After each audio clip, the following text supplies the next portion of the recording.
주의 영광이 온 세계 위에 높아지기를 원하나이다. 아멘.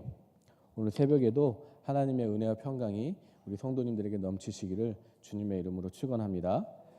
시편 표제를 보면 어떤 배경으로 썼는지를 알 수 있습니다. 보니까 믹담시라고 써 있고요. 그리고 알다셋의 맞춘 노래, 그리고 다윗이 사울을 피해 굴에 있던 때에 기록하고 있다. 이렇게 써 있죠. 믹담시라고 하는 것은 시편 16편과 그리고 55편에서 60편까지 모두 6편의 시편에 등장하는 표제입니다. 히브리어 믹담을 그대로 음역한 번역인데요. 그 의미는 주석마다 여러 견해들이 있습니다. 박윤선 주석은 믹담이라는 그 어원이 갖는 의미를 그대로 따서 황금시다, 금원시다 이렇게 얘기하기도 하고, 그리고 옥스퍼드 주석은 구약 성경을 헬라어로 번역한 70인역을 인용해서 카타브에서 유래한 명사의 뜻을 지닌 조각, 새겨놓은 것이라는 의미를 따서 일일이 글자 하나하나를 돌판에 철필로 새겨넣은 시다 이렇게 보는 견해와, 그리고 또 덥다라는 의미를 지닌 카타무에서 기원된 단어를 통해서 속죄의 시편이다 이렇게 소개하고 있습니다. 그러나 칼빈 주석은 그렇게까지는 보지 않고 그저 음악 가락의 한 종류로 보기도 합니다. 이어서 또 표제에 낯선 단어가 뭐가 등장합니까? 알다스엣이라고 하는 단어가 등장하죠. 역시 이 시편 외에도 시편 58편과 59편과 그리고 75편의 표제로서 이 알다스엣이라는 단어가 기록되어 있는데요. 이것은 멸망시키지 마소서라는 뜻입니다. 이 표제의 의미 자체는 오늘 우리 본문 시편 57편과 상당히 부합되는데, 왜냐하면 다윗이 자신을 멸망시키지 말아달라고 하는 이 말은 이어서 기록된 표제를 보시면 다윗이 사울을 피해 동굴에 숨은 상황 속에서 기록되었기 때문입니다. 다윗이 사울을 피해서 동굴에 피할 때는 어떤 배경이냐면 두 가지로 볼 수 있습니다. 사무엘상 22장 1절에서 환난당한 자와 빚진 자와 원통한 자들이 함께 숨었던 그 아둘람 굴, 그 상황 내지는 혹은 24장 3절, 사무엘상 24장 3절에서 사울이 용변을 보기 위해서 동굴에 들어갔을 때 다윗이 사울을 죽이지 않고 그 겉옷을 가만히 베었던 엔게디 굴로 추측해 볼 수 있습니다. 오늘 본문을 두 부분으로 나누자면 1절에서 5절까지 전반부로 볼 수 있겠는데요. 은혜를 베푸소서 하소연하듯이 간구하지만 기도 응답에 대한 믿음의 확신을 가지고 간구하는 이 전반부와 그리고 후반부 6절에서 11절까지는 그 믿음의 확신을 가지고 하나님께 감사와 찬양을 올려드리는 부분으로 나눌 수가 있겠습니다. 이러한 배경과 구조 속에서 은혜를 나누려고 하는데, 오늘도 주시는 말씀이 여러분이 살아가는데 주님의 음성이 될 수 있기를 주님의 이름으로 축원합니다. 이 시편을 보면 아시겠지만 다윗이 하나님에 대한 믿음은 정말 확고합니다.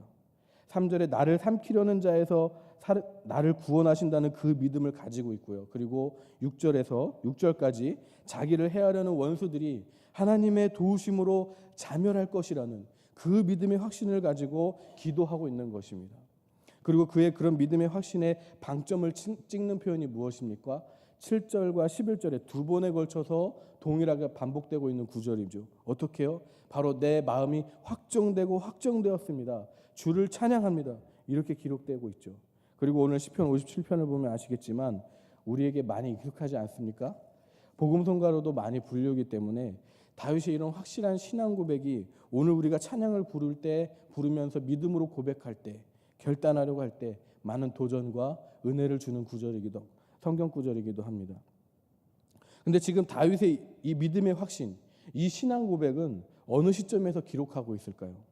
1절의 표현에서 이 재앙들이 지나기까지 피하겠다고 고백하는 것을 보면 그가 재앙이라고 여기는 그 시간이 다 지나고 난 뒤에 고백이 아니라는 것을 우리는 알 수 있습니다. 3절도 보십시오. 나를 삼키려는 자의 비방에서 나를 구원하실지라. 구원하셨다가 아니라 구원을 소망하며 기다리고 있는 표현입니다. 4절도 보시면 내 영혼이 사자들 가운데서 살고 내가 불사르는 자들 중에 누웠다 이렇게 말하고 있죠. 그러니까 다윗은 아직 어떻습니까? 그 재앙의 한 복판에서 이 고백을 하고 있는 것을 우리는 알 수 있습니다. 어쩜 이럴 수 있을까요? 여러분은 다윗이 이 확신에 찬 믿음을 보면서 어떤 생각이 드십니까? 역시 이런 믿음을 가져야겠다고 도전을 받으십니까? 아니면 그런 위기의 상황에서 다윗은 믿음의 확신을 갖는데 왜 나는 그렇지 못할까 하면서 낙심한 마음으로 부러워하고 계십니까? 두 개의 반응을 다 할 수 있다고 생각합니다. 지금 우리가 신앙생활 오래 하다 보니까 그렇지 않습니까? 하나님의 선포되는 말씀 앞에 위로와 격려를 받고 또 도전을 받기도 하지만 또 어떻죠? 그 말씀을 잘 지켜내지 못하는 내 연약한 모습을 마주할 때면 오히려 성경 속 인물과 거리감을 더 느끼기도 하지 않습니까? 정말 우리가 날마다 하나님의 거룩하신 말씀에 항상 아멘으로 화답해서 평안한 한가운데 거하고 그래서 그 은혜를 날마다 받으면 좋겠지만 때로는 어떻습니까? 그렇지 않을 때도 있기 때문에 이 시간 그렇지 않을 때를 좀 더 생각해 봤으면 좋겠습니다. 그렇다면 본문에 나타난 믿음의 주인공 다윗과 내가 비교되면서 주눅들게 되는 이유가 뭘까요? 다윗은 역시 나와 다른 능력과 조건을 갖고 있어서 그럴 것 같다는 생각 때문 아니겠습니까? 물론 다윗과 나는 다릅니다. 다 똑같을 수는 없죠. 하지만 다윗도 하나님의 은혜를 받지 않고서는 어쩔 수 없는 연약한 사람이라는 점에서는 저와 여러분과 이 다윗은 다르지 않습니다.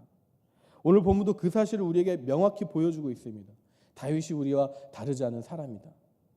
다윗은 그 어떤 위기의 상황 가운데서도 역경 속에서도 흔들리지 않고 평화를 누렸다. 이렇게 쉽게 말할 수 없습니다. 우리는 그가 확신에 차서 믿음을 고백하는 몇몇 구절들을 보면서 다윗을 위기 앞에 흔들리지 않는 로봇처럼 여겨서는 안 됩니다. 물론 다윗은 분명히 7절처럼 흔들리지 않는 확신에 찬 어조로 고백했지만 그렇게 되기까지 다윗에게도 과정은 필요했다는 것입니다. 그도 매우 큰 아픔과 두려움 속에서 의기소침한 모습으로 있었던 것이 분명합니다. 1절에서 아까 우리가 확인했듯이 다윗은 지금 자신의 상황을 어떻게 표현했냐면 1절 같이 읽어볼까요? 시작. 하나님이여 내게 은혜를 베푸소서 내게 은혜를 베푸소서 내 영혼이 주께로 피하되 주의 날개 그늘 아래서 이 재앙들이 지나기까지 피하리이다. 자신의 지금 마주하고 있는 상황을 어떤 단어로 표현하고 있습니까? 재앙이라고 표현했습니다. 재앙은 여러분 어떤 상황이죠? 견딜 만한 상황이 아니라는 것을 여러분 잘 알고 계실 겁니다. 재앙이라고 하는 것은 매우 불행한 일이고 당하는 이에게는 고통과 위협입니다. 다윗도 지금 마주하는 두려운 현실을 쉽게 극복할 수 있었다면 굳이 재앙이라는 표현을 쓰지 않았을 것입니다. 하지만 지금 그는 어떻습니까? 재앙이라고 일컫는 그런 위기 상황 한가운데 있다라는 겁니다. 4절과 6절을 같이 해볼까요? 4절 시작. 내 영혼이 사자들 가운데에서 살며 내가 불사르는 자들 중에 누웠으니 내 영혼이 사자들 가운데 산다. 불사르는 자들 중에 누웠다. 다윗이 원수라고 여기는 이들이 사나움과 악랄함과 잔인함을 표현하고 있는 구절입니다. 다윗을 괴롭히는 이들이 평범한 사람들이 아니라는 겁니다. 사실 그냥 원수도 힘들지 않습니까? 그저 평범하게 느껴지는 원수도 힘든데 그 원수에게 나를 괴롭히는 힘이 있다면 근데 그 힘이 마치 마귀와 같이 악랄한 힘이라면 그것은 너무나도 우리에게 힘든 일일 것입니다. 그러니까 지금 다윗이 얼마나 잔인한 핍박 한가운데서 고통을 겪고 있는지 우리는 알 수 있는 것입니다. 그리고 6절을 볼까요? 시작. 그들이 내 걸음을 막으려고 그물을 준비하였으니 내 영혼이 억울하도다. 내 영혼이 억울하다. 이렇게 자신의 상황을 지금 표현하고 있지 않습니까? 무슨 뜻이냐면 매튜 헨리는 이 표현을 이렇게 해석했습니다. 다윗이 의기소침해서 머리를 떨구었다. 이것이 억울하다 이렇게 표현했어요. 여러분 낙심하지 않고서 의기소침하고 머리를 떨굴 수는 없을 것입니다. 괴로워하지 않고서 억울하다고 말할 수 없을 것입니다. 우리는 지금 다윗의 이 믿음의 고백이 내 영혼이 확정되었다는 이 정금 같은 신앙 고백이 결코 기계처럼 쉽게 내뱉는 고백이 아니라는 것을 확인하고 있는 것입니다. 그도 많은 괴로움과 아픔과 두려움이라는 진통 끝에 내린 결론이라는 것입니다. 주님의 은혜가 필요한 다윗에게 왜 불평이 없었겠습니까? 주님의 은혜가 필요한 다윗에게 왜 갈등이 없었겠습니까? 오늘 우리 성도들이 주를 믿는다고 하면서 그 믿음이 어려운 상황을 만날 때 흔들리는 것은 어쩌면 우리가 갖는 연약함 때문에 당연한 모습입니다.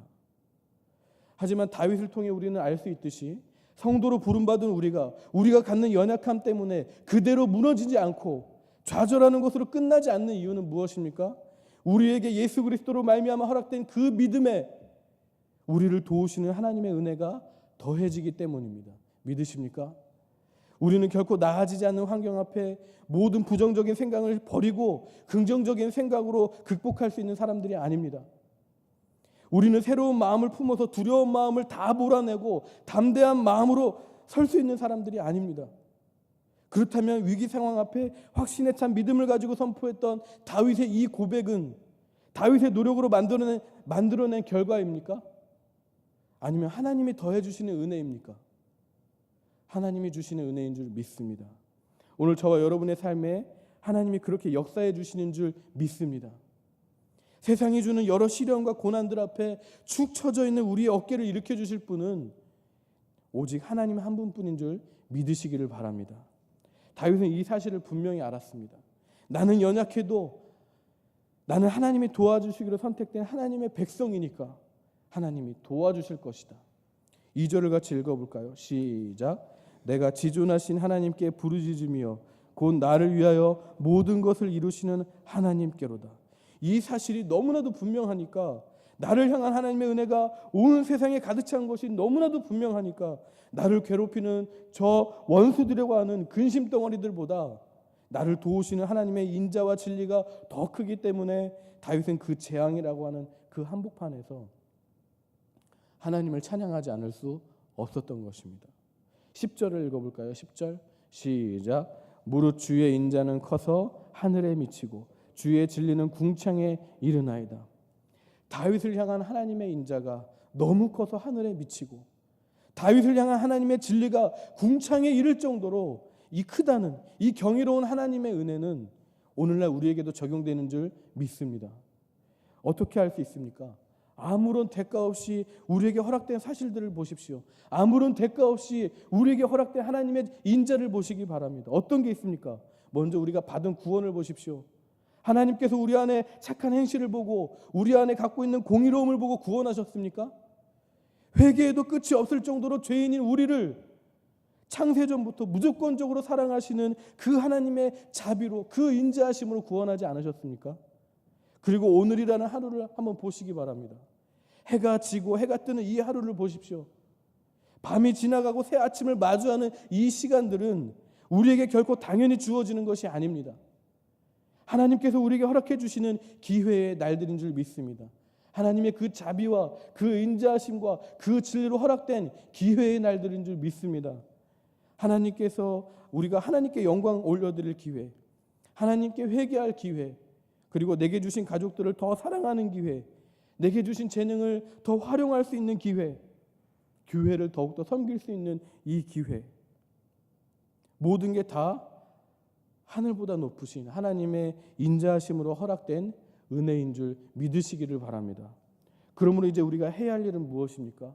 우리가 갖고 있는 그 연약함 속에 내게 믿음을 더해 주시는 그 하나님, 창세전부터 지금까지 그리고 앞으로도 측량할 수 없는 인자와 진리로 우리를 대해 주시는 하나님께 이렇게 고백하고 살아가야 될 줄 믿습니다. 7절을 다 같이 읽어보겠습니다. 시작. 하나님이여 내 마음이 확정되었고 내 마음이 확정되었으니 내가 노래하고 내가 찬송하리이다.